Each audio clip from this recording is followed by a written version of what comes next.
Di media sosial ramai kabar yang menyebutkan Bribda Randi Bagus, tersangka kasus dugaan aborsi, dimasukkan penjara hanya sebagai formalitas belaka.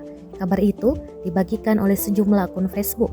Disebutkan bahwa pihak kepolisian sengaja membiarkan Bribda Randi untuk sementara waktu tidak berdinas.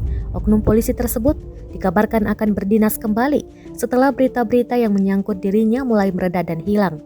Dalam unggahan tersebut, tampak foto Bribda Randi mengenakan pakaian tahanan berwarna orange. Ia berdiri di balik jeruji besi. Hingga saat ini unggahannya telah disaksikan lebih dari ribuan warganet. Saat dikonfirmasi, Kabid Humas Polda Jawa Timur, Kombes Gatot Reply Handoko, secara tegas membantah kabar tersebut.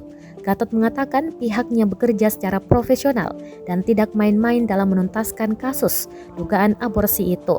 Gatot menjelaskan Bribda Randi saat ini berstatus sebagai tahanan di Direktorat Tahanan dan Barang Bukti atau Ditati Polda Jatim.